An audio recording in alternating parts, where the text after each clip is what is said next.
Hello everybody, we're ready for study number 14 in the book of Leviticus, and it covers Leviticus chapters 19 and 20, so 2 chapters today.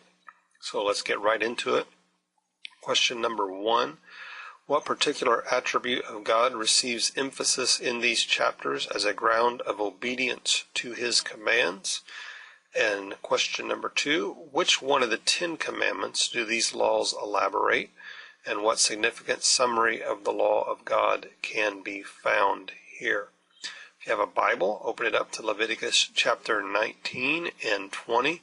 I believe today we will just read chapter number 19. Chapter number 20 covers all those same sexual sins that we talked about in chapter number 18, kind of repeats those over again. So in the interest of time, let's just look into chapter number 19 and read it together. I encourage you to read chapter 20 when you have a moment to do that. Leviticus 19 verse 1, the Lord said to Moses, speak to the entire assembly of Israel and say to them, be holy because I, the Lord your God, am holy. Each of you must respect his mother and father, and you must observe my Sabbaths. I'm the Lord your God.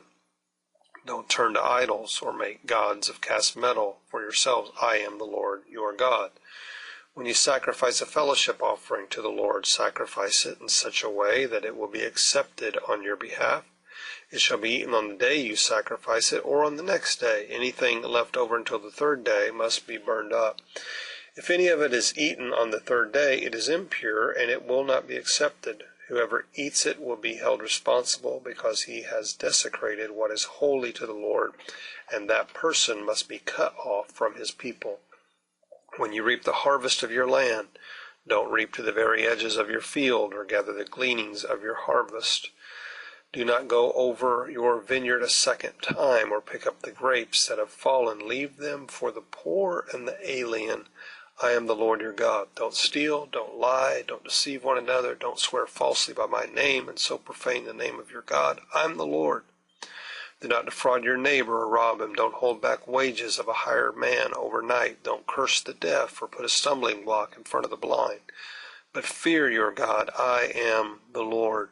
Don't pervert justice. Do not show partiality to the poor or favoritism to the great, but judge your neighbor fairly.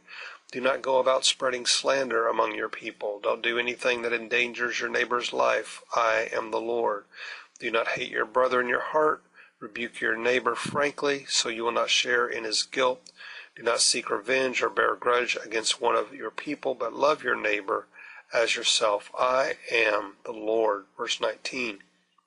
Keep my decrees. Do not mate different kinds of animals. Do not plant your field with 2 kinds of seed. Don't wear clothing made of 2 kinds of material. If a man sleeps with a woman who is a slave girl promised to another man, but who has not been ransomed or given her freedom, there must be punishment. Yet they are not to be put to death because she has not been freed. The man, however, must bring a ram to the entrance to the tent of meeting for a guilt offering to the Lord. With the ram of the guilt offering, the priest is to make atonement to him before the Lord for the sin that he has committed, and his sin will be forgiven.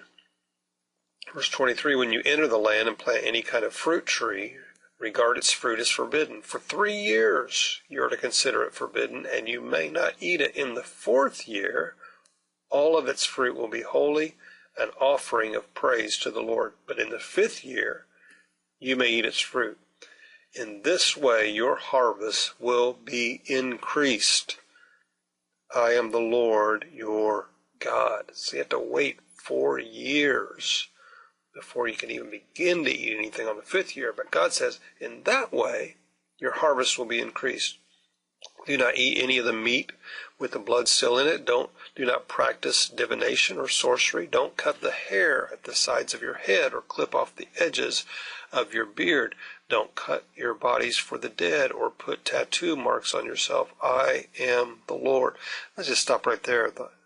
That verse of scripture concerning tattoos, because a lot of people would like to use that to say, you absolutely cannot get a tattoo.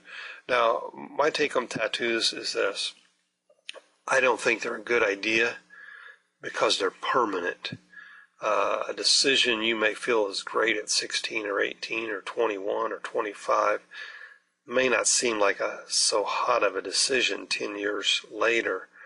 It's a fashion statement, it's a fad, and, you can remove a tie, you can no longer wear parachute pants, you can stop having big hair, and get a short haircut, but tattoos are permanent, and we need to be real careful about decisions like that. But I wouldn't use this passage of Scripture to say that it's sin, because if you're going to do that, then you got to have long sideburns, and you have to have a beard, and you can't cut the edges off of it, because after all, that's what it says in the verse right before that.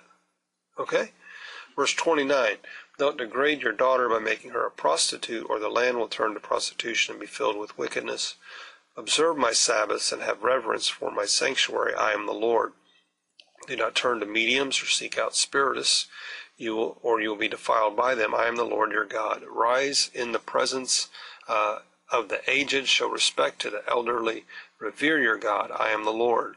When an alien lives with you in your land, don't mistreat him. The alien living with you must be treated as one of your native born. Love him as yourself, for you were aliens in Egypt. I am the Lord your God. Think about that the next time you see someone that might be an illegal alien. What does it say there in verse 33? Verse 35, do not use dishonest standards when measuring length, weight, or quantity. Use honest scales, honest weights, an honest ephah, an honest hin. I am the Lord your God who brought you out of Egypt. Keep all my decrees, all my laws, and follow them. I am the Lord. Once again, we're not going to read chapter 20, because it has a lot to do with the same sexual sins of chapter 18. So in the interest of time, we will not do that for this video. Question 1, what particular attribute of God receives emphasis in these chapters as a ground of obedience to his commands? Well, the commands in these chapters emphasize the holiness and the sovereignty of God. I say holiness and sovereignty because it's God alone that decides what is and what is not holy. It's his prerogative alone to make that decision. Why some things are holy, some things are not, need only make sense to him and not to me and not to you. He alone is God, and he alone can make that determination. Question 2, which one of the 10 commandments do these laws elaborate, and what significant summary of the law of God can be found here? Well, these chapters speak to every one of the 10 commandments. I don't see them as speaking to just one. In these commands, we can see glimpses of having no other gods before me, remembering the Sabbath day, keeping it holy, don't murder. You say, well, it doesn't say anything about murder. Well, Jesus equated hatred with murder, so yes, it did.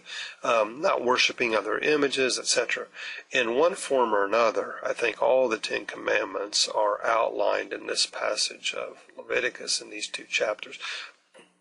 This is the Exodus 20 of Leviticus. This is the 10 commandments found in the book of Leviticus. I hope you're doing your very best to obey all of the 10 commandments, down to the jot and the tittle, down to the very, very fine print. Hope you're enjoying this study in Leviticus. See you next time for our next study. God bless. Have a wonderful day.